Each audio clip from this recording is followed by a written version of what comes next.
Halo Sobat Endo, selamat datang kembali di Endotalk, Educate, Explore, and Empower.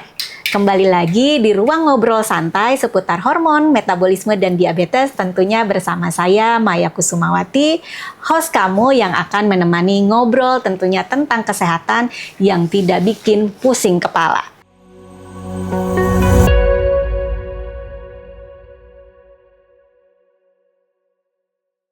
Akhir-akhir ini, beberapa bulan yang lalu kita mendapatkan informasi ada seorang artis dari Taiwan yang meninggal karena pneumonia.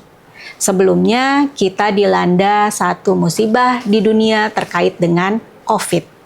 Sehingga orang berbondong-bondong melakukan vaksinasi. Dulu kita berpikir vaksin itu untuk anak-anak. Tapi ternyata baby shoe aja yang masih muda meninggal. Karena katanya ternyata punya faktor risiko. Tapi bagaimana dengan sobat diabetes yang juga katanya beresiko terkena rentan infeksi? Kembali lagi, Endotalk kali ini mengundang narasumber dari Perkeni Bandung. Beliau adalah Satgas Vaksin di Perkeni. Kembali lagi dengan gelar yang panjang, ada Dr. Nani Natalia, SPPD KMD. Apa kabar, Dok? Baik, Dr. Maya. Sehat, Dok? Amin. Udah pernah vaksin, Dok? Udah, Dok. Nih, Dok, masyarakat ini kan selama ini sering datang ke rumah sakit mengantarkan anaknya, Dok. Tapi tanpa merasa orang tuanya perlu vaksin. Sebenarnya vaksin itu apa sih, Dok? Ya, jadi gini, Dr. Maya. Kalau kita bicara tentang imun ya, imun di badan kita itu dibagi dua sebetulnya. Ada yang kita sebut imun innate, alami ya mungkin, dan imun adaptif. Innate tuh artinya ya ini, dari luar nih. Misalnya selalu bicaranya mulai dari bulu hidung gitu ya. Terus bagaimana kekuatan kita, mulut, itu tuh innate tuh semua. Kalau bicara adaptif, bagaimana mekanisme kuman-kuman ini yang masuk dari manapun membentuk antibodi gitu di situ. Makanya adaptif itu sebetulnya kalau kayak kita bicara vaksin, dia tuh sebetulnya lebih ke kayak membentuk di adaptifnya sebetulnya di situ. Jadi sebetulnya vaksin itu ya berhubungan dengan imun kita. Nah, mungkin yang Sobat Endo nggak tahu, kita ada jadwal vaksin untuk dewasa. Ada ya, Dok ya? Ada dan dikeluarkan oleh PAPDI, Perhimpunan Ahli Penyakit Dalam Indonesia, dan itu selalu diupdate rata-rata 2 tahun pasti akan ada yang baru. Gitu. Selalu ada yang baru. Nah, nanti jadwalnya tuh ada dan itu silahkan download gratis. Jadi tinggal ketik aja jadwal imunisasi dewasa tahun berapa, misalnya 2025 nih tahun ini, ada tuh keluar jadwalnya gitu. Jadi sebenarnya vaksin bukan hanya untuk anak-anak ya, Dok ya? Betul, Dokter Maya. Semua individu sejak dari lahir sampai orang tua membutuhkan sistem imun yang baik. Nah, jadi penting tuh untuk dewasa. Tapi bagaimana pentingnya kita tanya terutama untuk pasien-pasien yang rentan. Emang orang dengan diabetes nih, Dok, rentan gitu kena infeksi, Dok? Ya, sebetulnya kita belajar banyak ya kemarin dari sejak pandemi COVID ya, Dokter Maya ya. Rata-rata pasien pandemi COVID yang dirawat inap itu hampir 50% deh rasanya. Itu banyaknya diabetes kan di situ ya. Tapi kalau kita lihat kan ada yang bagus pulang, ada juga yang meninggal ya di situ. Nah, jadi dari situ kita belajar banyak lah sebetulnya apapun yang terjadi di pandemi itu tujuannya kita mempelajari imun pada pasien-pasien yang, nah ini istilah diabetes pun banyak yang berdebat. Apakah dia immunocompromised atau immunodysfunction atau sebetulnya hanya immunodysregulation gitu. Yang pasti imunodefisiensi tidak. Jelas bukan. Immunocompromised, nah ini orang masih berdebat. Apakah imunocompromise-nya seperti pasien autoimun? Saya pikir diabetes nggak seperti itu ya. Makanya waktu saya pernah belajar tentang imun, karena kebetulan waktu itu disertasi saya juga tentang imun tuh. Nah, jadi itu di situ jelas banget kalau pasien diabetes bukan imunodefisiensi sebetulnya. Maksudnya bukan immunocompromise, apalagi imunodefisiensi. Tapi ternyata disregulasinya nih yang salah, immunodysregulation. Gitu Dokter Maya. Jadi menerangkan sampai saat ini kita masih mempelajari ya, apakah berhubungan dengan kontrol glikemik? Bisa iya, bisa tidak gitu sebetulnya. Tapi ya pastilah memperberat pasti, makanya penting kontrol glikemik pada pasien-pasien diabetes gitu. Dok, boleh nggak dok dijelaskan? Karena banyak sekali nih dok, bukan Ya. hanya pasien, tapi tenaga kesehatan pun kadang-kadang bingung apa sih bedanya imunodefisiensi, imunodisregulasi, dan imunodisfungsi dok. Oke. Kalau imunodefisiensi itu paling gampang contohnya HIV lah ya. Artinya di situ memang dia tidak punya daya tahan untuk membentuk ya apapun lah. Makanya limfositnya bermasalah dan lain-lain di situ karena dia emang nggak punya. Jadi itu defisiensi. Imunokompromis adalah dia punya risk ya, imunokompromis, risk. Makanya sebetulnya diabetes masih banyak berdebat. Saya sih lebih setuju katanya ini imunokompromis. Tapi ada beberapa jurnal-jurnal di imunologi, mereka menyebut nggak kompromis, karena kompromis itu lebih kayak ya akan risknya nih kayak geriatri lah contohnya ya. Misalnya kenapa vaksin influenza atau pneumonia wajib pada pasien asma misalnya karena dia punya risk gitu. Nah, itu yang disebut imunokompromis. Pertanyaannya, diabetes jadi masuk kelompok mana? Ada beberapa aliran yang nyebut imunokompromis. Tapi ada beberapa yang menyebut setelah mempelajari, itu dia lebih kayak disregulasi. Jadi sebetulnya aneh di diabetes itu daya tahan tubuh pasien diabetes tuh berbeda gitu. Tapi apakah dia punya risiko terkena infeksi? Ya iyalah. Tetap semuanya kena, Dokter Maya. Apalagi kayak geriatri. 60 tahun ya.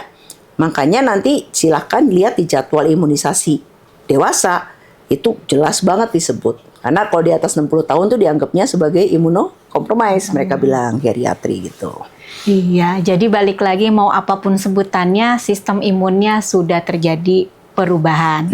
Dan tidak bisa disamakan ternyata Sobat Endo, antara sesama pasien diabetes pun tetap kondisinya tetap sama. Nah, Sobat Endo, banyak sekali informasi yang menyatakan dan membuat kita khawatir tentang tentang mitos seputar vaksinasi terutama pada pasien diabetes. Dok, banyak yang takut vaksin membuat gula darah naik. Gimana nih, Dok? Ya. Ya, sebenarnya kita balik lagi ya, Dokter Maya. Belajar vaksin tuh kita kemarin belajar dari pandemi COVID ya sebetulnya. Jujur aja pasien diabetes tuh pasien paling bandel. Saya selalu bilang, saya nggak tahu kenapa pasien diabetes tuh bandel. Mungkin karena saking pinternya kali, karena mendapat suplai gula banyak gitu. Jadi saya juga itu selalu minta surat kalau dia nggak mau vaksin. Padahal nggak ada alasannya. Dan selalu dia bilang karena gulanya tidak terkontrol. Nah, syarat vaksin tuh bukan diabetes, bukan gula, tapi adalah pasien dalam kondisi sehat. Sehat tuh artinya dia bukan bekas rawat inap yang masih atau ada batuk pilek atau lagi masih ada infeksi dan lain-lain. Jadi bahkan kalau tidak percaya di teman-teman kardiologi itu sekarang bayangin vaksin aja sampai direkomendasikan 1 bulan setelah pemasangan ring kan sekarang tuh pasang stent ya maksudnya. Nah itu saking artinya 1 bulan setelah perawatan atau apa dianggap kondisinya itu sehat. Gitu Dokter. Jadi kalau dibilang meningkatkan gula ya enggak lah. Enggak ya. Jadi jangan takut. Vaksin tidak menyebabkan gula darah menjadi tinggi atau gula darah yang tinggi tidak menjadi hambatan untuk divaksin. Jadi kembali lagi, vaksin itu penting untuk diabetes. Dok, jadi gimana sih dok kalau kita tahu vaksin itu dibutuhkan untuk pasien diabetes, tapi jangankan orang dewasa, anak aja sekarang cakupannya untuk vaksin masih rendah, dok. Gimana nih dokter meyakinkan pasien diabetes dan Sobat Endo supaya yuk kita vaksin gitu, dok? Ya, saya yakin gini, teman-teman sejawat aja kelihatannya baru tahu ada jadwal vaksin imunisasi dewasa itu setelah pandemi COVID. Betul nggak, Dokter Maya? Betul. Sebelumnya kita nggak pernah tahu tuh, padahal Satgas Imunisasi PAPDI itu betul-betul selalu membuat yang terbaru gitu. Dulu ingat saya dari cuma satu lembar, sekarang sudah saya bilang sampai 7 lembar. Nah, artinya memang awareness terhadap vaksin itu masih kurang. Nah, jadi susah memang Dokter Maya untuk meyakinkan vaksin ini aman. Karena efek samping ada. belajar lagi dari kemarin vaksin COVID ya. Sebetulnya makanya dengan kejadian pandemi COVID belajar banyak. Ada orang yang divaksin COVID baik-baik aja. Ada orang yang divaksin COVID baru sekali terjadi efek samping, ya. Ada juga yang artinya baru vaksin kedua atau ketiganya ya gitu, yang booster baru terjadi efek samping. Jadi saya nggak bisa bilang. Jadi selalu saya bilang ke pasien, kalau memang dia mau vaksin, yakin, sama lah kayak kita operasi elektif lah istilahnya. Yakin, kerjakan. Tapi kita lihat pasien gini, DM. Contoh aja, DM, HD rutin, berulang-ulang pneumonia atau influenza. Kalau dokter Maya sendiri rekomendasiin nggak vaksin? Pasti dong. Nah itu maksudnya, itu udah jelas kelompok yang harus rekomendasi. Atau pasien DM, post CABG misalnya. Sering tuh batuk pilek dan dia orangnya seneng traveling. Nggak mungkin dong saya tidak merekomendasikan vaksin influenza dan pneumonia. Malah tambah sekarang RSV. Gitu. Itu loh maksudnya, contohnya seperti itu. Karena kalau COVID sih yakin, walaupun banyak pasien DM saya juga nggak mau tuh vaksin COVID. Jadi ya saya kalau meyakinkan vaksin susah. Itulah challenge dari kita sebagai klinisi gitu, untuk men-challenge kalau vaksin itu memang perlu. Oke, Sobat Endo kembali lagi. Yuk kenali diri kita, ada di resiko yang mana? Bahkan tanpa diabetes pun infeksi tetap beresiko, apalagi diabetes. Nah, pasien diabetes tanya sama dokternya, apakah resikonya ringan, sedang, berat mendapatkan infeksi, atau bahkan kalau kena infeksi sakitnya jadi berat. Nah, yakinkan diri, ayo sama-sama berdoa, ikhtiar, bismillah, vaksin gitu. Jadi tentukan sama dokternya, dok, vaksin untuk saya nih apa gitu. Dok, jadi efek sampingnya apa nih dok kalau kayak gitu yang dikhawatirkan? Tiap vaksin beda-beda ya, tapi yang paling banyak sama kayak anak kecil, demam, sakit di daerah injeksi ya. Yang paling belajar kan kita, teman-teman kita nih, kita waktu kapan kita dapat Moderna kan, ada yang tumbang, ingat nggak waktu itu ya, mungkin dokter Maya juga mengalami. Ada yang cuma 1 hari demam, itu wajar, itu adalah efek vaksin paling banyak. Alergi juga ada. Ya kan pasti alergi ada tuh, nggak mungkin enggak. Nah, itu jenis vaksinnya berbeda-beda sebetulnya. Nah, makanya kalau memang ada indikasinya, ya kerjakan sebetulnya di situ. Itu sih dokter Maya untuk vaksin. Dok, ini jawab cepat nih buat dokter nih dok. Ya. Fakta atau mitos? Vaksin hanya untuk anak-anak? Tidak. Mitos ya? Mitos loh. Intinya Satgas vaksin itu nanti, makanya mungkin nanti ini ya bisa lihat jadwalnya tuh sampai buat dewasa dibagi per umur. Bahkan lebih dari 60 tahun yang geriatri itu udah harus komplit vaksinnya di situ. Apalagi diabetes geriatri. Nah, itu dokter Maya. Hati-hati. Jadi bukan untuk anak-anak saja. Betul. Yang kedua, dok.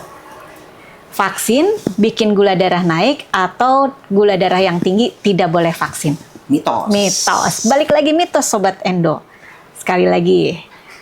Vaksin flu harus tiap tahun, itu buang-buang uang, dok. Mitos juga.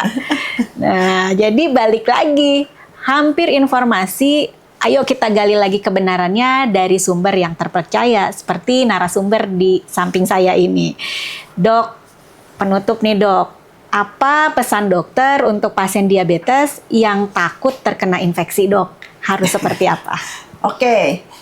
1, perkuat daya tahan tubuh dengan cara 1, ya udah pastilah ya, walaupun masih pro dan kontra, tapi kontrol glikemik itu nomor 1.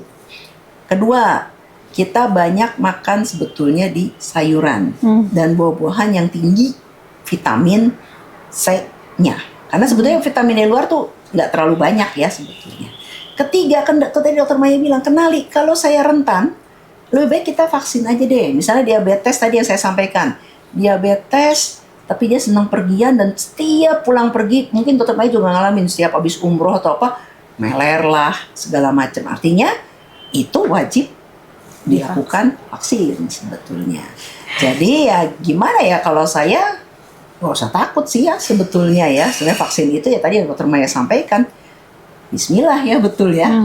Efek samping nggak bisa kita duga karena itu kan kita juga nggak pernah tahu. Makasih nih dok, luar biasa ya Sobat Endo. Di episode kali ini nambah lagi ilmu kita. Jadi pasien diabetes bukan hanya diabetesnya harus terkendali, tetap cegah resiko infeksi, salah satunya adalah dengan vaksinasi. Tapi balik lagi seperti yang Dokter Nani sampaikan, pasien diabetesnya harus terkontrol. Kemudian jangan lupa nutrisi terutama yang mengandung vitamin C ya dok ya, yang banyak didapatkan di sekitar kita dari sayur dan buah-buahan. Kemudian balik lagi ternyata vaksin bukan cuma untuk anak-anak. Sekarang kita tahu justru pasien diabetes adalah salah satu kelompok yang rentan membutuhkan perlindungan ekstra lewat vaksinasi. Ingat Sobat Endo, punya diabetes bukan berarti nggak bisa hidup sehat. Tapi kembali lagi diingatkan kita perlu strategi. Salah satunya ya lewat vaksinasi. Supaya kalau virus datang, tubuh kita udah punya bekal yang siap. Sehingga punya pertahanan tubuh yang kuat dan sakitnya tidak menjadi berat. Kembali lagi terima kasih Dokter Nani atas informasinya luar biasa sekali. Sudah berbagi dengan kita seputar fakta, mitos, kita tahu apa itu vaksin. Jangan lupa kembali lagi Sobat Endo kalau punya topik yang ingin dibahas di podcast kita, tulis di kolom komentar, kemudian sampaikan apa saja yang ingin didiskusikan. Kembali lagi, sampai ketemu di episode berikutnya. Tetap jaga gula, jaga imun, dan jaga mood. Bareng Endotalk, educate, explore, and empower. Bincang hangat seputar hormon, metabolisme, dan diabetes. Santai tapi nancep di otak. Sampai ketemu. Dadah. Tos lagi dong.